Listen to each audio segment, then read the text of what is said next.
Alright guys, welcome back. GM Light here. So moving on to the next entry in the Insidious franchise, we're going to be talking about Insidious Chapter 2. This was one of the first big horror sequels that I remember getting hyped about, seeing the trailer, following the news and the set photos and stuff. Obviously, I really dug that first movie, so I was pretty hyped going into this one. And it's one that I enjoyed, but I never really took it with me and kind of kept on rewatching it. This is the first time I probably rewatched it since I was 13. And not to knock it, but I just don't think it's as good as the first movie. Kind of following up with what happened in the last movie. This movie's about after the showdown with the evil spirits that possess their son. The Lamberts, Renee, and Josh are ready for their lives to return to normal. However, something is still seriously off, especially with Josh, who, unbeknownst to Renee, is possessed too. In order to free Josh's soul and finally defeat the malevolent forces around them, Lorraine Lambert and her ghost-hunting friends investigate the past to save her family's future. So starting out with the positives, I think that this gives a very holistic and satisfying ending to this story. As great as that first movie was as just kind of its own standalone thing, there's a lot of unexplained things, a lot of dangling plot threads that are set up perfectly for this, and this movie is pretty much the payoff to those mysteries, especially with the bride in black, and it gives us a very interesting and satisfying story about this character. You get some backstory on Josh. I think that's very interesting, and honestly, the backstory and the flashbacks with Josh, the bride in black, all that story stuff I think is the most interesting aspect of this movie. There's a lot of psycho kind of influences in this movie, especially with the bride in black. She's a pretty scary character, and you get invested in finding out why this character was the way that they were. I was very engaged during these flashbacks, and honestly, I'd be down to even just watch a whole movie about Josh's haunting and what his experience was as a kid with the bride in black. I feel like that could be pretty scary. It's a scary character, and it was a tightrope because honestly, sometimes when you know exactly what's happening and why someone is the way they are, you risk over-explaining and making something a lot less scary because you're exposing it to sunlight. When you know everything, it could be too much and it could kind of negate the fear of what the bride in black is. Because you know that the bride in black was always an evil spirit, a ghost, dead person that walked the earth, and sometimes that mystery is what would keep it scarier, and I don't think that backstory really messed that up for me. I was also a huge fan of what they decided to do with the further in this movie. You get to see more of that stuff I talked about with the first movie where time's manipulated, you're kind of experiencing it all at once. You get really clever tie-ins to the first movie, especially when Josh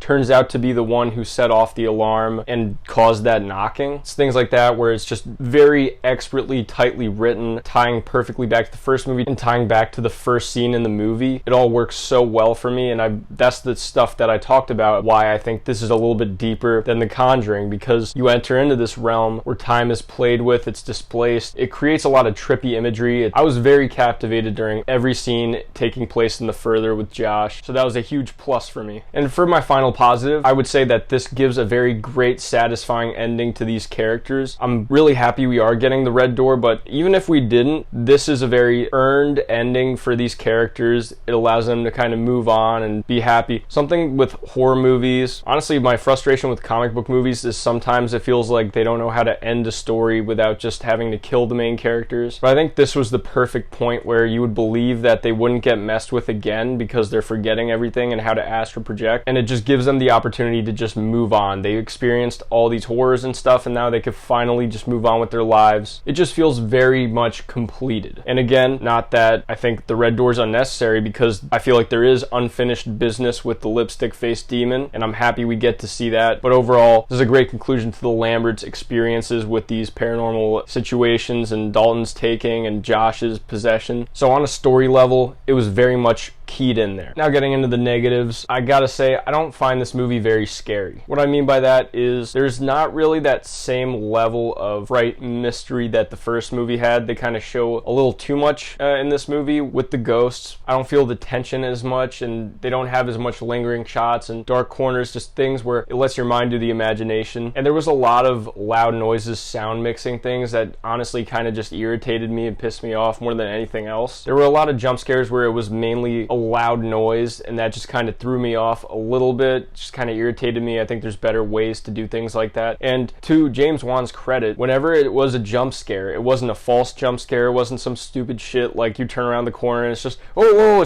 I'm just your buddy, like, you know, nothing like that. We actually do get legitimate things to fear, like scary things that do pop out, but it's just the loud noises, the sound mixing, it's just too much, and I don't get with it. Maybe it's not on my wavelength. I think it played better in theaters, and that's one of the reasons why I think that the 2017 It movie doesn't play as well for me at home, is because I think the theatrical experience was what it was much more built for, with the loud noises. Just, it could get you a lot more in that environment, and it's a lot more fun in a crowded audience. But at home, you just feel like you're getting shouted at. I also think that some of the present day plotline type deal, especially with Josh's possession, I don't think it works as well. I don't think it's scary at all. And Josh just kind of doesn't act like himself. Obviously, it's because he's possessed, but it's not in a way where it's convincingly scary or possession. He's written to be a little bit weird, and I'm not fully on board with it. Especially, there's a very goofy line where he's like, oh, pain, I haven't felt pain in a while, I missed it, but not as much as inflicting it on others.